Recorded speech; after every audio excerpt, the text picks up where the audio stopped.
This morning we're asking a very important question. Why these words? In our next new series here at Music Time with Mr. E, called Why These Words, we take an even deeper dive into the songs we write, not explaining why it matters, not explaining what it means to you, but explaining what the lyrics mean, why I wrote each word I write, and what I hope you get out of it. We're going to start with the same song, Sleep Parade, that I wrote last week. I just did an episode of Between the Notes on this one. Go catch up on that one. I'll be right here. This one goes a little bit deeper, and first I kind of want to talk a little bit about writing the song. I knew that it was going to be a bedtime lullaby.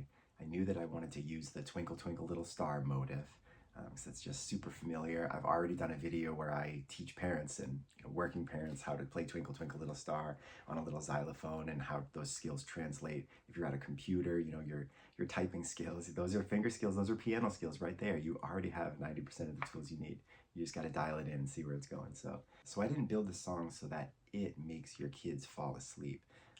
Kind of it ties in with my larger philosophy of like, no one thing is going to work. There's no magic answer to parenting, to helping your kids, but that sturdy consistency. I'm building these big systems. So that's kind of what the song is. It's a big system that you can operate in. So it has the chorus, which is the Twinkle Twinkle Little Star melody. That's the one takeaway. You take that and you sing that to your kid. That's the last thing you do. So yeah, the song exists as a philosophy. And so, you take the chorus. The chorus is the Twinkle Twinkle Little Star melody. That's the part that you take with you. That's the part that's familiar. That's the part that you can play on a xylophone. That's the part that you sing to your kids. That is the goodnight melody. The whole rest of the song exists to kind of help them ease that transition. So a big thing that I do with my son, before we do anything, I explain to him like what's going to happen. We're about to go here. We're going to do this. Like just by telling him what we're going to do, it helps. That's the prep work.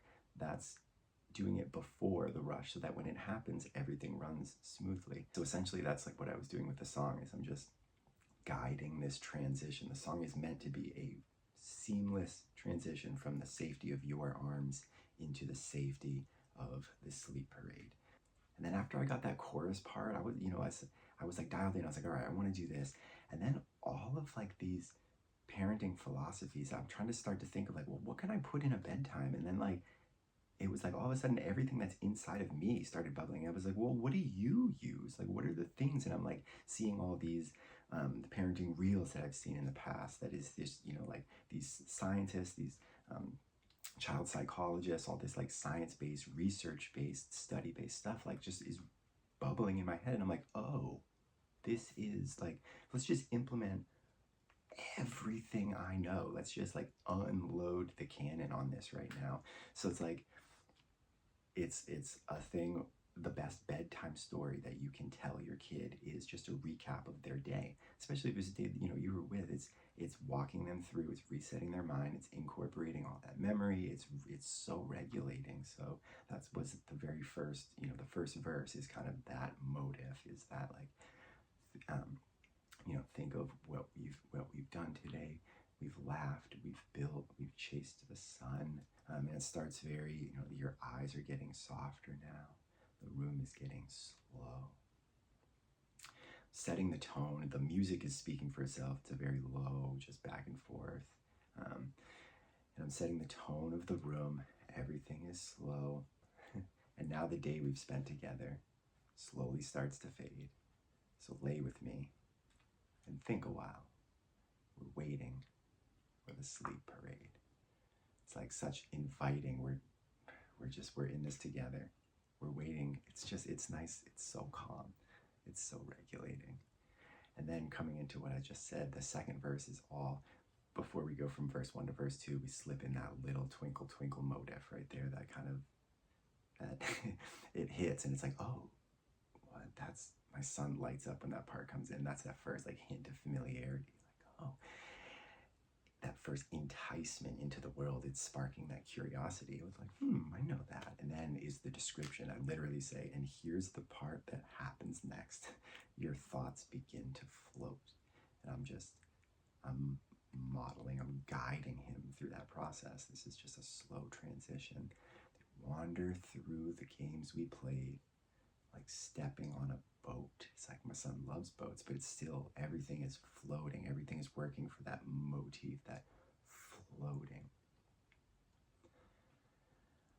I'll stay with you till dreams begin. There's nothing to evade. That's just comfort. I'm right here for you. Just follow where your heartbeat walks. It's joining with the sleep parade. It's just introducing that. I'm getting chills right now. I'm here. Follow your heart over there. Like I'm guiding them, but I'm making it their idea. That's the beauty. That's the the beauty of the song. That's what I think the beautiful part of the song is. It's like another parent psychological trick, or not even with kids, with anybody. It's a classic thing. You have to trick them to make them think it's their idea. Like, that's psychology 101. So essentially that's what I'm doing. Like, to get your kids to fully buy in, it has to be their idea. So that's where it shifts. I'm introducing that aspect of, there's something else here that's really fun. It's like, go join them. Go join the sleep parade. And the sleep parade's just a tool for imagination. Like, I like to think of it as like, pillows and blankets and stuffies and lightning bugs, and they're all just like shuffling slowly, but it's one big thing. It's something that's bigger than me. It's bigger than you. It's bigger, and it's continuously moving. It's bigger than them.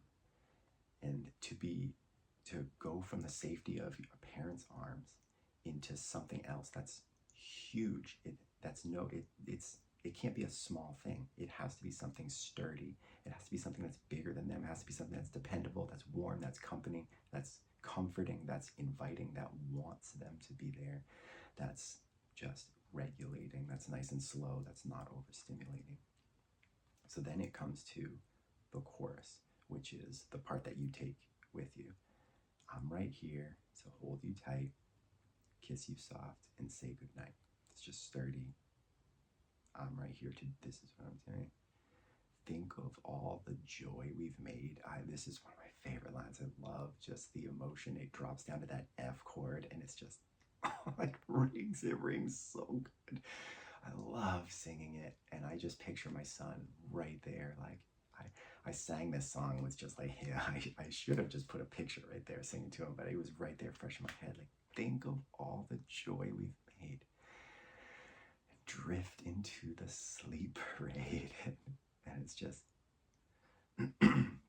all that science that we were talking about, bringing, like, just inviting him to think about our day, think about us together, all of this one thing, and drift into the sleep parade. Go marching slow with lightning bugs, setting the scene. The first time he heard that line, he was like, lightning bugs, lightning bugs, lightning bugs. He was thrilled. You are safe and you are loved. And that lightning bug said that immediately told me that it was working when it sparked his imagination, because the whole song is a tool for imagination. So when it sparked that in him, I was like, oh, we're onto something right here. This is it. You are safe and you are loved is the ending. That's how the chorus ends. That's how the lullaby ends. Those are, scientifically, the last words that you say to your child become the feeling that they carry, that carries them off into dream state. So, like, let's make those words be the best possible words that you can say. And then it has this little bridge part, because specifically when I reached out to my followers, they said that I did a poll and people voted. They said that going to sleep and falling asleep was the hardest thing. And so I immediately was like, that's sleep anxiety. I've got a 2-year-old. We're going through the same exact thing. So when I wrote the bridge, I was trying to tackle that issue specifically. It was, if you wake and feel unsure, just breathe the way we do. Remember all those moments made. They're still a part of you. Just instilling that everything is still right there. And when the morning light comes in and it's time to start the day, just turn around and wave goodbye to the slow, warm sleep parade. And that's just psychology 101 too, is you're tying everything back together. You're saying goodbye. That's closure to the whole loop. That's tying everything together. So yeah, that's why these words.